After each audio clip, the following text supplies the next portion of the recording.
What's up, guys? Happy Saturday. How's everybody doing? Alright, I had a specific plan to do a video in mind, but I think I'm gonna wait because I'm excited for this. Today we're gonna be doing an unboxing review of the JLA Superman. Yes, this is the electric blue version. And of course, this is part of the Collect to Build the Plastic Man action figure, and I'm really excited to build that. Seen a lot of pictures and videos and stuff showcasing Plastic Man.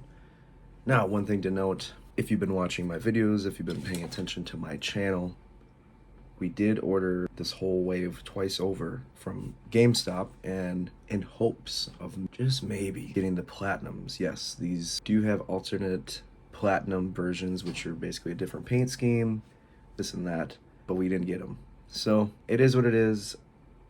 I'm hoping one day I'll be able to get them just for retail and not have to pay scalper prices or secondary market prices, but it really seems like Target was the only ones to get the platinum versions of these action figures.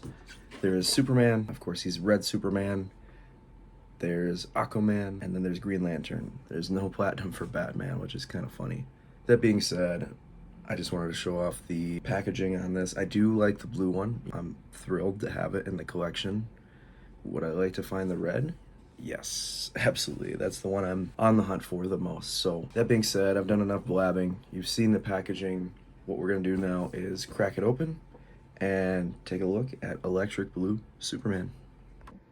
All right, we're gonna go ahead and keep it moving in this toy review. First thing we're gonna check out is the, well, piece one of the Build-A-Figure. We got the Plastic Man's body here. So we're gonna go into further detail with that when that is completed. Now, one thing, we get this interesting trading card. It's just classic Clark. It's just the classic Superman. JLA, this is his late 90s look, of course, for this comic series. The back of the card is basically the same regular Superman bio that you kind of always see. And then we get all these electric blue pieces. One thing I will say is, it seems like, and I've opened up hundreds of McFarlane action figures, Batman, Superman, Wonder Woman, whatever, and I've also done half of that of Build-A-Figures, and one thing I will say is it doesn't really seem like it. He does it a lot with the regular standard figures, but with the Build-A-Figures especially, there is a ton of these things.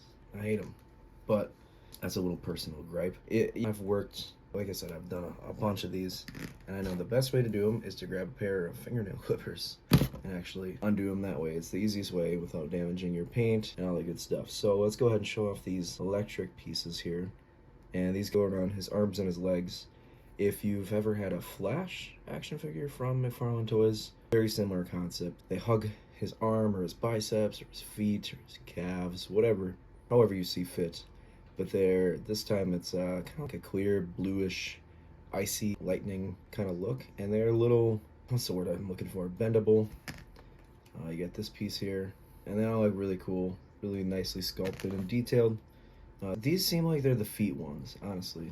These two right here are probably for his ankles or his feet. Now, an interesting thing to note is that we did not get any extra sets of hands or anything like that, but let's go ahead and take a look at the figure himself. Oh, and I forgot, of course, stand. It's not often you don't get a stand with a McFarlane Toys action figure.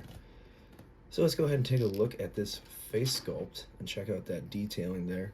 I'm really digging they nailed that face. Wow. The hair sculpt too. You can see the shininess on it. I don't know what it is that they add. They add some kind of oil to these now or something like that, where they kind of have this wet look to certain joints or certain parts of the body. I'm not sure if it's picking up on camera, but his abs and his thighs here, I don't want to say greasy looking, but shiny in a way. But that's one thing I'm noticing. Take a look at that. Ooh, I don't know about that. These are pretty loose. If I had a gripe already, I think it would be that. The appearance of this guy looks really cool. It's got this Superman logo on the chest, which is very JLA, of course, has to be. But at the time, that was the new Superman logo. Went in a totally different direction with this story. I have yet to read it myself, if I'm being transparent, but the figure himself, he looks really great. I'm really digging that suit My blue lighting here, you can even tell it looks really cool. The whites really pop out, and ooh, they got the Superman logo on the back there, I guess, and oh, even down the tights. It's basically, to me, I always looked at this suit as it's like a wrestling style, like a WWE style costume in a way, if you get what I'm saying here. So that being said, let's go ahead and check out the articulation. So standard McFarlane, you have 22 points of articulation. So the head is on a swivel, should be able to go up, down, 360, have them looking whatever way you want them to look. With the arms here, and they've really upped their game with the articulation. So the shoulder goes around. This is an eyesore a little bit to have them move around like that. I guess if it's sitting on a shelf, you don't notice it, but for the sake of this video, you can have them looking down. Why is my shoulder moving down like that? Same thing with this side. So whatever you call these is kind of an eyesore, especially because if you move it all the way that way, it goes through to a big gap there, and that's not attractive, really. And then there's also a little bit of paint scuffing on my particular figure, which is whatever. But like I said, it's the minor things. I'm gonna be displaying them, so you ain't gonna really be able to tell that this thing moves around like crazy. So he's got that bicep. When he nails the articulation, he nails that. Not every figure looks perfect with this style of articulation, but this one in particular, with the sleek body mold and everything like that, he really pulls it off. Got the elbow joint there, and the wrist is on a swivel here. You can move it however which way, as well as the hand. And then same for the other side of the arm. We don't need to go into that. You can have him do whatever you want. He does have torso, I should say hip rotation there. The torso here, it does not do a 360 just because of the way this piece here was molded. Not the end of the world. The legs, he's been killing it with leg articulation lately. And the knee, and ankles, and everything like that. Kind of just do whatever you want with it. A lot of articulation. So, in the way of articulation, I'm going to give it an 8 just because the shoulder pieces here, whatever that is, the big old gap, I don't know. I'm gonna try to put on a couple of these electric pieces and maybe pose him like he's, I don't know, in a fight or something. Alright, you can see I got him posed up, just a basic pose, whatever. But I just want to show off these electric pieces. These electric, I don't know what you would call them, but they look pretty good. I will say though, once they've been sitting on your shelf or you've had them displayed for a while, they're gonna fall off easier than you would think. So just gotta be aware of that. I tend to, well, it's a nice addition and everything that personally, every collector is different, but personally, I prefer to just take them off. I know it takes away from what you're trying to get with the figure, but in the same breath, you can see how easily they move off of there. But it's a nice touch nonetheless. Of course, because we're at Build-A-Figure piece for the Plastic Man, it's kind of hard to toss in a million accessories. So totally 100% understandable.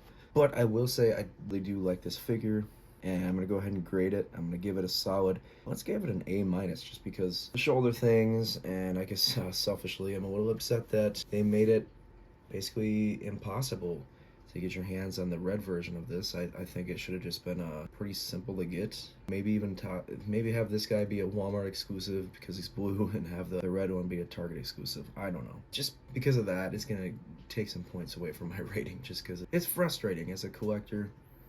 I've personally been in the McFarlane game for a very long time. Been with the DC license that he's ever since he's had it in 2020, and this is the first time it's ever been darn near impossible for me to get my hands on an alternate version of a figure.